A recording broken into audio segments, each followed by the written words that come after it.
북쪽으로 헤엄쳐 넘어가려는 40대 남자가 월북할 때 이용한 것으로 추정되는 강화도. 한낮에 월북한 것으로 보인다며 군 당국이 밝혔습니다.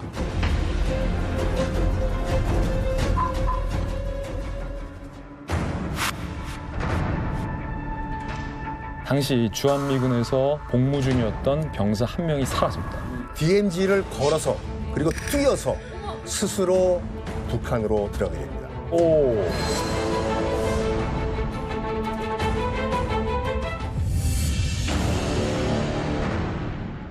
지금 그 두 사람은 주한미군이었습니다. 주한미군이었고 각각 1962년과 1965년에 스스로 이 월북을 하는데 어디로 가냐? DMZ를 걸어서 그리고 뛰어서 스스로 북한으로 들어가요. 이 모든 게 전화 한 통에서 비롯됐다고 하네요. 그 전화에는 또 어떤 사연이 있을까요? 1965년이죠. 크리스마스를 앞둔 한 일주일 전에 군에 관련돼 있는 친척한테 전화가 받았대요. 너는 잘못되면은 일이 잘 안 풀리면은 지금 한참 전쟁이 진행되고 있는 베트남으로 파병이 될 것 같다. 그래가지고 베트남에 가서 죽기는 싫다.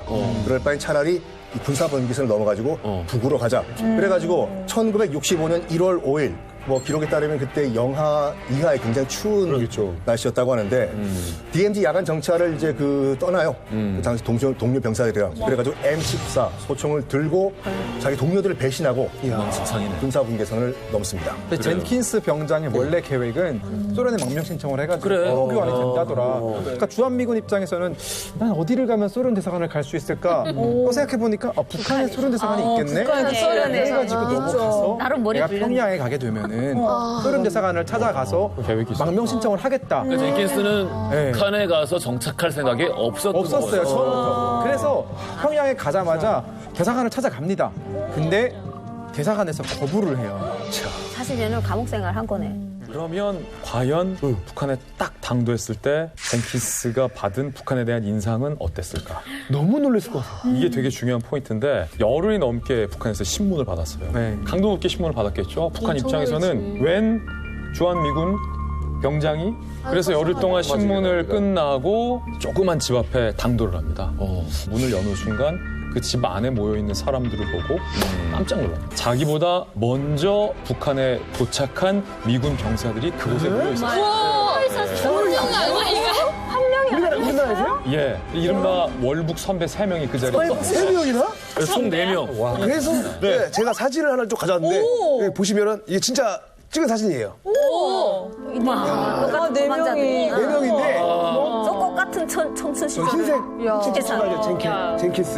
젠킨스가 매소해요. 진짜 역사의 비극이다. 그러니까. 그렇게 어린애들이 다 집안도 가난한 집안 아이들이었고 돈 벌려고 주한미군 들어왔다가 지금 너무 힘들고 고되니까 월북을 했는데 순간에 어떤 방황으로 그 이후로 30몇 년을 그렇게 방황을 했으니 참 안타깝긴 하네요. 제발로 들어갔습니다. 들어갔는데 과연 북한은 이들을 어떻게 대했을까? 제가 좀 굉장히 충격적인 이야기를 보게 되는데요. 북한이 스파이를 낳아서 길러라 라는 지령을 내렸다는데 이게 누가 누구한테 정확히 내렸다는 얘기인지 정확히 설명해 줄 분 있나요? 이게 북한에서 실제로 외국인과 결혼해서 혼혈을 낳아라. 이들이 누구야, 이들이? 이 4인방에게 야, 이들의 2세를 우리가 태어날 때부터 사상적으로 사로잡아서 우리 스파이로 활용하면 좋겠다. 그런데 회고록 등이나 아니면 주변에서 이런 전원들이 나오는 건데 실제로 첫 번째 단서 북한이 이들에게 강제로 결혼하게 짝을 지정해줘요. 월북자와 납북 여성을 매칭시킵니다. 당시 북한 정권은 일본인 여성도 납치하기도 하고 맞아요. 루마니아 여성을 납치하기도 하고 맞아요. 레바논 여성을 납치하기도 하고 태국 여성을 납치하기도 해요. 그런데 흥미로운 게 이들 그 월북자 4인방에게 각각 다른 국적의 여성들과 매칭을 시켜줘요. 세상에. 그러니까 예컨대 이들은 2세들은 평양에서부터 계속 어렸을 때부터 자라니까 평양말도 잘하고 김일성 장군님의 사상 교육도 받고 당에 충성할 수 있는 사상 개조를 할 필요 없이 아예 뿌리부터 당에 충성할 수 있는 일종의 스파이로서 그렇구나. 활용될 수 있지 않을까라는 좀 황당하고도 어찌 보면은 굉장히 좀 되게 소름 끼치는 그런 실험을 시도하지 않았을까라는 관측들이 나오는 거죠. 충분히 그럴 만한 곳이라는 생각이 들어요. 그렇죠. 젠킨스 과연 누구랑 결혼했을까요? 젠킨스도 이 전략 결혼이라고 해야 되나 피하지 못했어요. 1980년 어느 날 집 밖에 누가 와요. 문을 여니까 북한 관리와 한 아름다운 동양 여성이 서 있었는데 21살의 일본인 소마 히토미가 서 있었습니다. 근데 이 젠킨스가 나중에 이제 그 미국 언론과 한 인터뷰를 보니까 소위 말해서 첫눈에 반했대요. 그 영어로는 I wouldn't let her go라고 하면서 절대 놓치지 않을 거야. 이 말을 하더라고요. 그래서 정말 그 첫눈에 반해가지고 이제 결혼을 했는데 일단 경계를 하죠. 솔직히 말해서 자기도 알죠. 그 전략 결혼이라는 것을. 그래서 처음에는 이제 말도 잘 안 통하고 전략 결혼인 걸 알기 때문에 약간 거리도 두다가 이제 약간 이제 결혼이 생활이 정의 생활로 바뀌었대요. 그러면서 이제 한번 너는 어떻게 해서 이제 북한을 오게 되냐라고 이제 와이프한테 물어보는데 그때 이 와이프인 소가 히토미가 어떤 경로로 북한에 오게 됐는지 그 경로를 밝힙니다. 이제 소가 히토미는 2년 전 19살이었을 때 일본에서 쇼핑하고 집에 돌아가다가 북한 공작원들에 의해 납치에 당한 거죠. 네. 결혼간. 납치에 당하고 그렇게 젠킨스와 히토미는 이제 북한 정부에 의해 반강제로 이제 결혼을 하게 됩니다. 영어 공부 같은 경우엔 젠킨스가 가르쳐주면서 네. 둘이 사랑을 키워서 이제 만난 지 40일 만에 결혼을 하게 됩니다. 네. 서로가 고향을 그리워하는 공통점이 있었잖아요. 그래서 이런 식으로 서로 고향을 잊지 말고 우리 강하게 살아보자. 살면서 예쁜 두 딸도 태어났다고 해요. DMZ를 건너가지고 65년 겨울에 넘어왔는데 그날 이후 37년 동안 여러 가지 쓰임으로 다른 그 3명의 친구들과 함께 북한에 이용당해 왔습니다. 그 인생이 180도 바뀌는 순간이 드디어 찾아오는데요.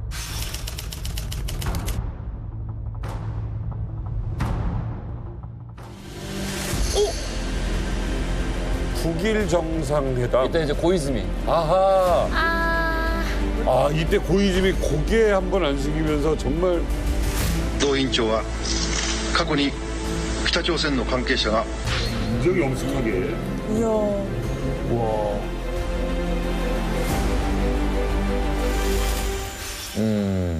2002년 9월 17일이었습니다. 젠킨스 부부에게 드디어 절체절명의 기회가 찾아온 날이에요. 조선중앙TV를 보고 있었는데 바로 일본의 고이즈미 주니치로 총리가 평양에 온 겁니다. 북일 정상회담이 열린 거죠. 그때 당시에 북한이 일본의 납북자 문제를 사실상 처음으로 인정하고 사과까지 했었던 굉장히 역사적인 일이 있었고 일본의 고이즈미 총리가 북한에게 강력하게 요구했던 게 바로 일본인 납북자들의 송환을 요구합니다. 그게 북일 정상회담의 주요 의제였던 거죠. 이런 겁니다. 그러니까 북한하고 일본이 외교 관계를 맺기 위해서는 해결해야 할 문제가 각각 하나씩 있는데 북한의 입장에서는 너희들 사과하고 배상해라 식민지에 대해서. 그다음에 일본의 입장에서는 그게 바로 납치 문제예요. 네, 맞아요. 우리가 생각하는 것처럼 한두 사람의 문제가 아니라 그 사안 자체를 굉장히 높게 평가하고 있습니다. 그러면 여기서 젠킨스의 젠킨스가 히토미. 젠킨스는 일단 북한 방송으로 봤어요. 고이즈미 총리가 지금 평양을 방문한 것을. 근데 방문했다라는 그냥 단신 정도로 나오니까 이건 뭔가 아니다. 뭔가 다른 얘기가 있었다. 해가지고 숨겨놨던 중국제 라디오를 꺼냅니다.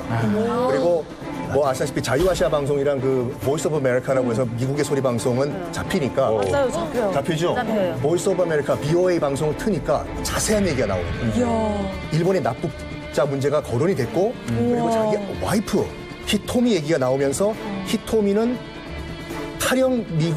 주한미군 탈영범 출신으로 보이는 젠킨스라는 사람과 결혼한 것으로 보인다는 걸 들은 거예요. 그 소리를 듣고 바로 그 이튿날 이제 그 일본 대표단이랑 그 히토미랑 만나요. 만난 다음에 지금 일본 정부가 지금 그 북한에 억류돼 있는 일본인들 송환을 추진할 것이다라는 걸 얘기를 합니다. 원래 원칙은 2주 있다가 일본 갔다가 2주 있다가 다시 평양으로 돌아오는 거였어요. 원칙은 형태는 그렇게 만들었죠. 원칙은 2주 동안 고향 방문하고 돌아와라. 여기서의 비극은 히토미는 일본인이었기 때문에 북한을 탈출할 수 잠시나마 있는 기회가 주어졌는데 그의 남편 젠킨스는 일본인이 아니었기 때문에 두 딸과 젠킨스는 평양에 남아 있어야만 하는 비극이었던 거예요. 일본으로 떠나기로 한 날 히토미가 남편에게 잔소리도 했다고요. 나 없는 동안 술 많이 마시지 말라고. 그렇게 당장 2주 뒤에 돌아올 사람처럼 일본이 보낸 비행기를 타고 본국으로 떠났는데 어느 날 북한 지도원이 찾아와요. 22년이나 함께 살았는데 동무 이런 식으로 끝나서 유감이요. 아무래도 부인은 꼭 두 번 다시 돌아올 것 같지 않소. 라고 충격적인 이야기를 통보해요.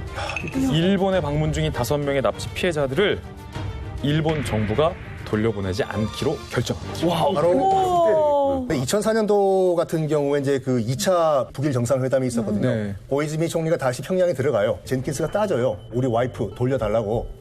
근데 거기서 이제 그 젠킨스 같은 경우에는 딜레마에 빠진 게 뭐냐면은 북한 당국이 뭘 하나 딱 보여줘요. 잊었냐? 너는 미군 탈영병이다. 만약에 지금 다시 미군에 잡히면은 가석방 가능성이 없는 종신형이거든요. 너는 종신형을 살게 될 것이다. 탈영병. 그래도 공화국을 떠날래. 맞아요. 이런 협박 아닌 협박을 했다고 하죠. 자, 그런데요. 고이즈미의 2차 방북 이후에 북한은 제3국 인도네시아에서의 아내와의 만남을 허락하게 됩니다.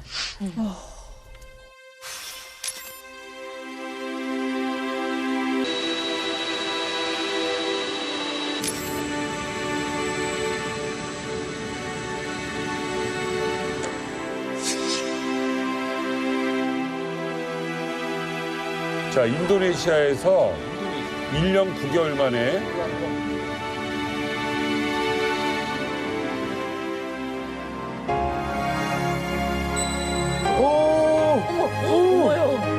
진짜 사랑했네. 진짜 사랑이다. 딸 우는 거 봐라.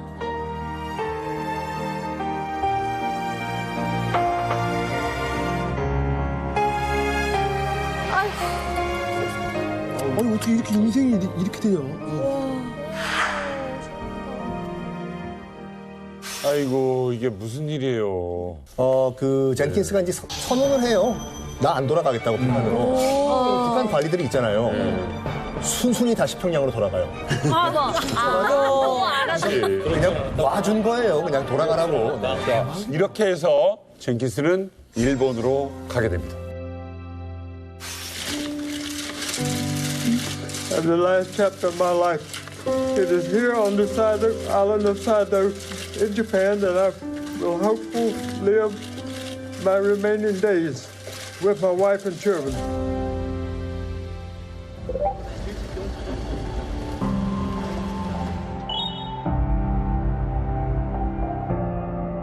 자, 아내 고향으로 갔습니다. 그렇지. 그렇지. 와 미치겠다 이거.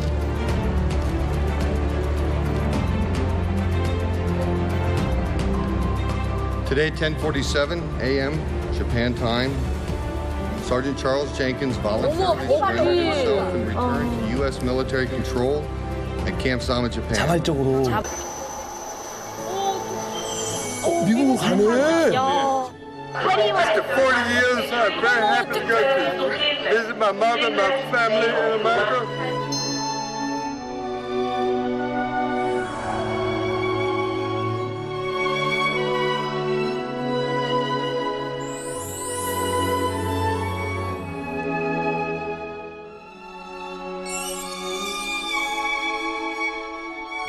살아계신 거야, 아들 보려고. 40년 얼마나 We just appreciate everything y'all done. How nice you've been to us.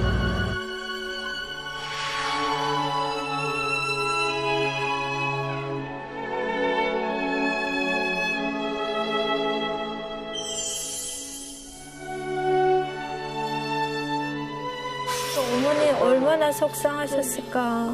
그러니까 이 순간에 다시 돌아갈 거라고 생각하고 넘어갔다가. 이제 탈영자라서 기본적으로 군사재판을 받아야 되는데 정식으로 하면은 오래 살아야겠지만 좀 나이도 드신 분이고 이렇게 좀 대충 해달라. 30일 삽니다. 30일 살고 이제 풀려난 거죠. 아니 근데 미국 말고 우리 국군이 DMZ 넘어가서 어떻게? 조사를 해온 게 있는데 우리 군이 얼북한 사례가 참 많았어요. 그러겠지. 몰랐어. 1984년 강원도 전방에 22사단, 고성. 때 22사단, 56연대 내무반에 갑자기 수류탄이 터집니다. 그래. 펑. 그리고 총기, 기관총이 난사돼요. 소총이 난사돼요. 그때 당시에 15명의 우리 병사들이 사망을 합니다. 그 총기 난사와 수류탄을 던졌던 장본인이 바로 조준희 일병이었고 어찌된 이유인지 모르겠으나 수류탄 던지고 월북 도망가요. 이때 우리 군이 취했던 행동이 바로 주신 질문에 대한 답변인데 이 조준희를 잡기 위해서 수색대대가 총출동을 합니다. 그런데 이게 참 희한하게 출동했던 수색대대 중에 일부가 지뢰를 밟고 부상당하거나 사망을 하는데 놀라운 일은 조준희는 그 지뢰를 다 피해서 월북으로 탈출하는데 성공을 해요. 어떻게 성공을 한 거죠. 그러니까 뭐 운인지 모르겠으나 성공을 해요. 그러니까 우리 군이 당시에 고민을 했다라고 해요. 조준희가 그냥 자신이 뭔가 동기가 있어서 넘어간 건지 여기에 끔찍한 참사를 범죄를 저지르고 넘어간 건지 아니면 북한군의 꾀임에 넘어가서 북한의 작전 차원에서 우리 군에게 피해를 입힌 것인지를 규명해야 됐기 때문에 젠킨슨이 넘어갔을 때도 미국 입장에서 북한의 작전이나 꾀임에 의해서 납북된 거였다면 경우가 다르지. 이거는 미국이 투입해야죠. 그렇지. 아니, 그러면 조준이는 그 이후에는 소식은 없는 거네. 자세한 이야기는 시크릿 코드에서 어느 사람 이런 씨. 살아있는 거 아니에요?